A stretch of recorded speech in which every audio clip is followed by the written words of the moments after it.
The objective of this is to present and explain the context that has given way to not so recent Chilean student movement.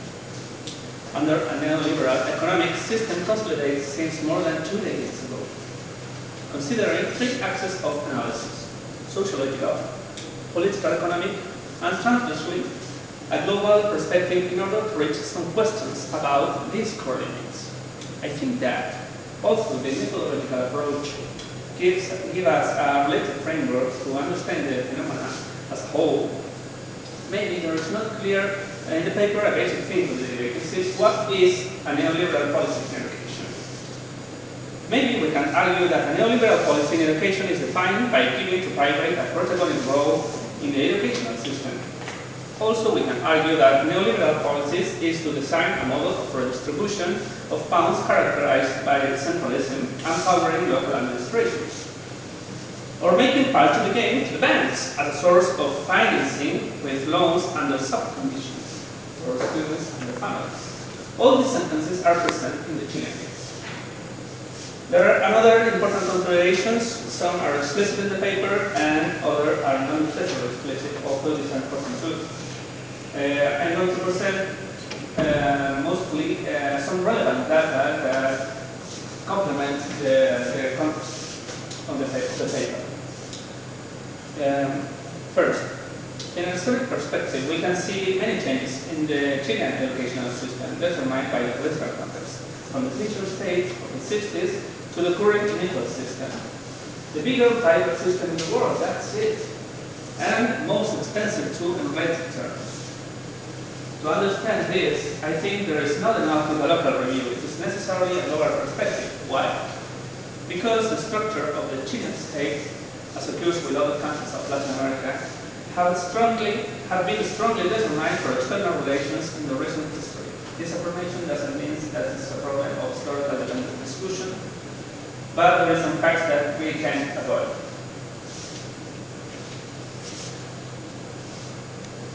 This is the total public expenditure in all services, where we can see that Chile, as Mexico, are under the line of 30% of total GDP.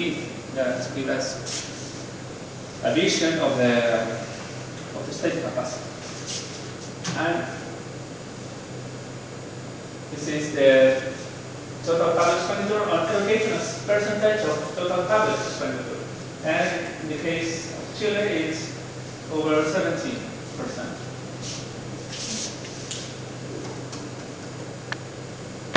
But we can see that the relationship between PISA performance and rating at age 15 and cumulative expenditure of this year are at the bottom of the list. The same 3 countries, with Mexico and Brazil. And the results are telling. And this is a very interesting thing. This is outcomes in mathematics in relationship to Gini index, where we can see the same 3 countries are at peripheral positions: Chile, Brazil, and Mexico, and also Peru appears that with Gini index closer to the median. That's the income distribution in Chile. We can see that 10% of population accumulates a bigger part of the wealth. Then, this is the annual expenditure by student. It's in the bottom of the list, Chile, yellow.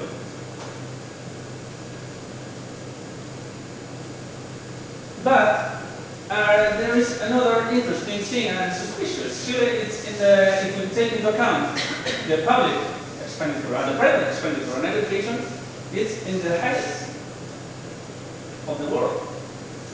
A suspicious situation. And here is the explanation. The share of private expenditure on educational institutions shows that the expenditure in private and tertiary education is in the top of the list. Chile have 85% of the expenditure at this level. Grammatical. Oh. Well, another relevant fact is that the public expenditure in education has similar levels since 1995 in relation to the total public expenditure. There are another sociological national specificities to consider a strong sense of democratic tradition, and the most important, a social perception that education is the main route to achieve a better level of life. That is, education as the engine of social mobility, a powerful heritage of the teacher-state model of the 60s. From this perspective, we can find several differences between the popular idea of education and the technocratic version of.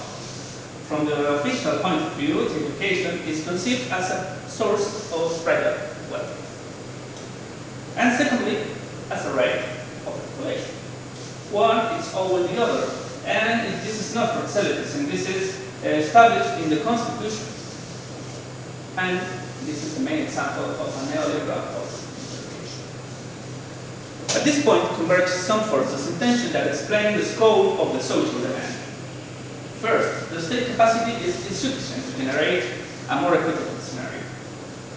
This situation is determined by that we call the model, the Chilean way, the most open economy of the world, because the role of the state were defined in the neoliberal reforms as a subsidiary entity for social demands as poverty, health, housing, and education. In way of this, privatization of public enterprises were done under the dictatorial regime, losing a great part of the control over the raw wealth. The financialistic focus on public accounts were designed to peripheral position in the world economy, and that role is protected by the state since 1980. Then, this model implies, on the one hand, a limited state capacity in order to protect its global role, and on the other hand, implies to generate conditions to favor private wealth, including key aspects of social demands as education and health. Second, the consequent mercantilization process in education constrains social mobility and enhances social fragmentation and social exclusion. In response to that, the student movement understood that it's impossible to reverse this negative trend without structural reforms in way to strengthen state capacity to bring a free, high quality, and public education at all levels. These conclusions are not exclusive of the Students' Confederation. The results of many reports from UNESCO, OECD, World Bank, and others that you can find in the reference of the paper.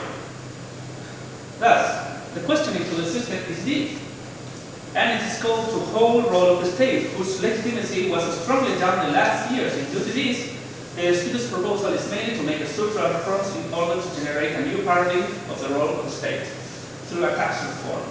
In other words, these proposals reform the state capacity to guarantee the right to education as a model to overcome inequality. And the main route is to enhance the control over the corporate production. And here we got the private production, private and public production levels of these years. The difference is bigger. So, all this data gives a sufficient framework to understand the emergence of the student movement and its discourse towards a new educational system, questioning the role of the state, and questioning the productive model and tax system and the core of the actual education system of the country, that is profit.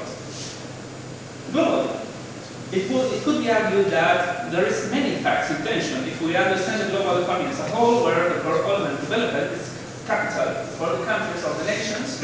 We can argue that any change in the system has several effects, and it is plausible that the old system tends to hegemonic stability in terms of political economy. It is not a simple question to reform the state capacity of the main corporate producer in the world, and it is not a simple question to reform the income distribution of a neoliberal peripheral country, but it's necessary to guarantee political order and the social peace. It's necessary to guarantee the stability of the system and to reform it too. Why?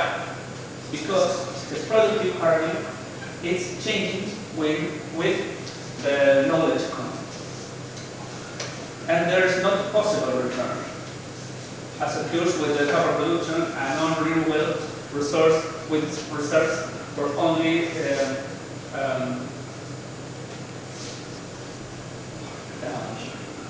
27 years.